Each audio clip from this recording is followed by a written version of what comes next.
हमारे योगियों ने कहा है कि पुनरपि जननम पुनरपि मरणम पुनरपि जननी जठरे शयनम, यानी कि व्यक्ति बार बार जन्म लेता है, बार बार मरता है और बार बार उसे अपनी माता के गर्भ में आना पड़ता है। ये प्रक्रिया चलती ही रहती है जब तक व्यक्ति को मोक्ष प्राप्त ना हो जाए। आप समझें कि जो एक युवा व्यक्ति आज है वो प्रौढ़ भी होगा और वृद्ध भी निश्चित रूप से होगा।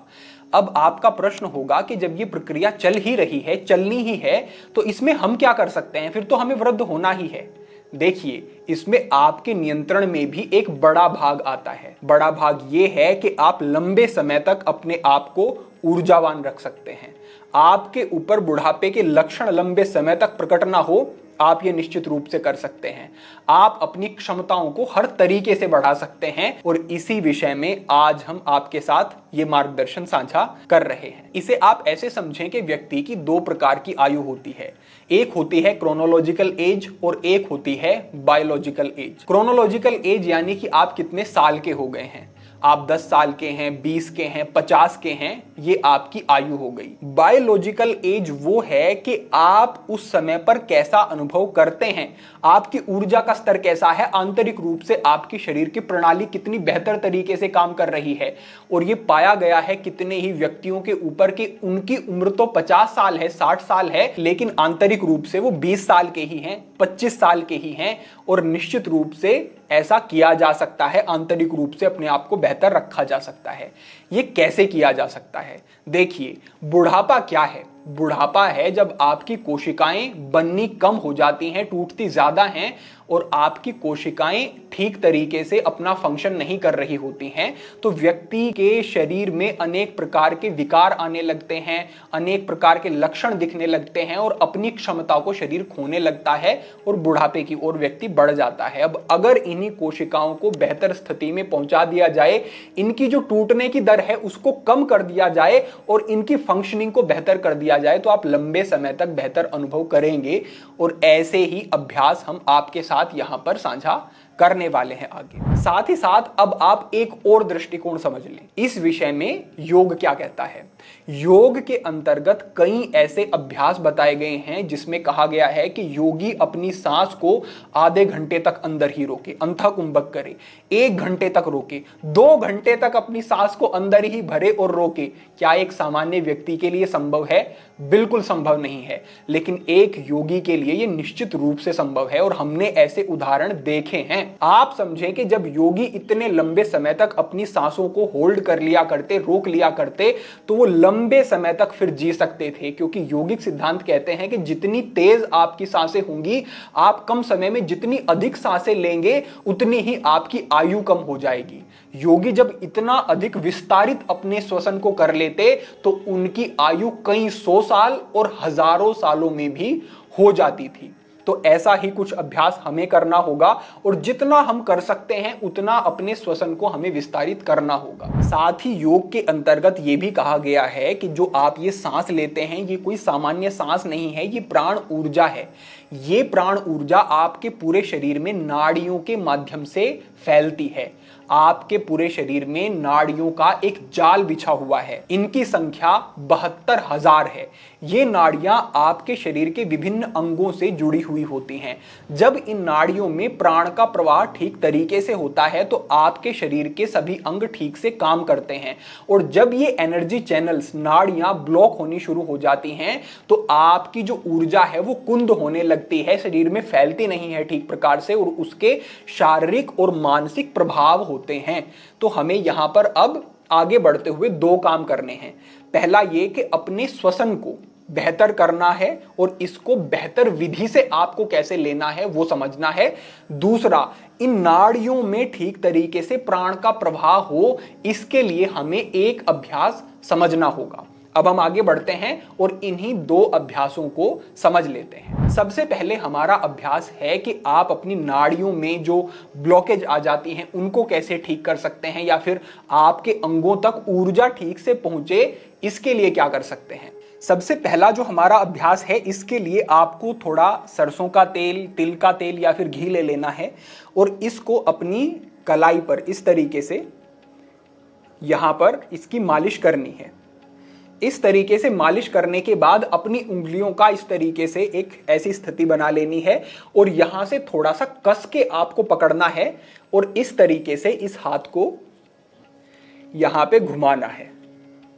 इससे होगा क्या, आपके हाथों में बहुत सारे ऐसे बिंदु होते हैं जो कि जब दबते हैं उन पर प्रभाव पड़ता है, तो वो बिंदु आपके शरीर के जिस अंग से संबंधित होते हैं उस अंग की तरफ जाने वाली नाड़ियों को वो सक्रिय करते हैं और उस अंग में ऊर्जा के प्रवाह को बढ़ा देते हैं और वो आपका अंग स्वस्थ होना शुरू हो जाता है।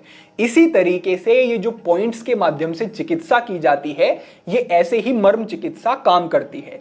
तो जो ये अभ्यास आपको पहले करना है, इससे जो आपकी नाड़ियां हैं जो हाथों के माध्यम से पूरे शरीर में फिर जाकर के फैलती हैं, वो सक्रिय होती हैं और उनकी जो ब्लॉकेज होती है वो खत्म होती है। तो पहला क्या है, इस तरीके से आपको करना है। इसके बाद क्या करना है, पहले इस हाथ में कर लिया, इस हाथ में भी कर लिया, साथ साथ दोनों में किया। उसके बाद अपने हाथ को नीचे का जो ये भाग है इसको आपस में इस तरीके से आपको इस तरीके से थोड़ा सा जोर से आप टकराएंगे। ये करने के बाद यहां से नीचे का जो भाग है इससे ही हथेली के बीच में नीचे की तरफ थोड़ा, ये फिर इस हाथ से दूसरे हाथ में, फिर थोड़ा सा मध्य में ऊपर की तरफ बढ़ेंगे और यहां पे करेंगे, फिर दूसरे हाथ में करेंगे और फिर ये जो आपकी उंगलियों का मूल है, यहां पर बहुत सारे पॉइंट होते हैं, यहां पर आपके लीवर के, आमाशय के, पेनक्रियाज के पॉइंट्स होते हैं। तो इस तरीके से फिर इनको टकराएंगे। थोड़ी देर तक ये किया, फिर उंगलियों को इस तरीके से कर लेंगे और ये देख पा रहे हैं, इस तरीके से आप करेंगे। फिर ये बस इस तरीके से आपने किया। फिर दोनों हाथों की आप तेजी से मसाज करेंगे और फिर इस तरीके से आपको बंद करना है और यहां पे होल्ड करना है। जो ये ऊर्जा है इसको अंदर ही आप अनुभव करेंगे। फिर आप सामान्य स्थिति में आ जाएंगे, हाथों को खोलेंगे और थोड़ी देर तक इस प्रकार से आप बैठेंगे। इतना अभ्यास करने मात्र से ही तुरंत भी आपको कुछ अनुभव होगा कि आपका जो आलस्य था वो समाप्त हो गया, आपका मस्तिष्क सक्रिय हो जाएगा, आप अच्छा अनुभव करेंगे, रिफ्रेश अनुभव करेंगे और धीरे धीरे जो आंतरिक तल पर काम होगा वो आपको कुछ समय बाद अनुभव होना शुरू हो जाएगा। ये हमारा पहला अभ्यास है। अब हम अपने अगले अभ्यास को समझते हैं और इसके लिए आपको ज्ञान मुद्रा लगा लेनी है। घुटनों के ऊपर हाथों को रख लें और आपको धीमी गति से सांस को अंदर भरना है। ध्यान रखें, तेज नहीं, धीमा सांस भरेंगे, क्योंकि हमने आपको अभी कहा प्राण का विस्तार करना होता है, इसे लंबा करना होता है, इसे गहरा करना होता है। देखिए, धीमी गति से सांस भरेंगे। सबसे पहले आपका पेट बाहर आना चाहिए, पेट पहले बाहर आएगा। उसके बाद और सांस को अंदर भरेंगे और आपकी छाती फैलनी चाहिए दूसरे स्थान पर। तीसरे स्थान पर जो आपकी एक क्लेविकल बोन होती है, इसको ऊपर की तरफ आप लिफ्ट करेंगे और ऐसा अनुभव आपको करना है जैसे और सांस आप ले ही नहीं सकते, ऊपर तक आप भर गए हैं जैसे प्राण से, इस प्रकार का अनुभव करना है। फिर आपको सांस को बाहर छोड़ना है। तो पहले आपका पेट अंदर की तरफ जाएगा, उसके बाद आपकी छाती से सांस बाहर जाएगा और फिर आप और रिलैक्स हो जाएंगे। इसी प्रकार से ये श्वसन आपको निरंतर करना है। एक बार देख लें किस प्रकार से। आपको हाथ यहीं पर रखना है, हम केवल अभी आपको बता रहे हैं। तो सांस अंदर भरा,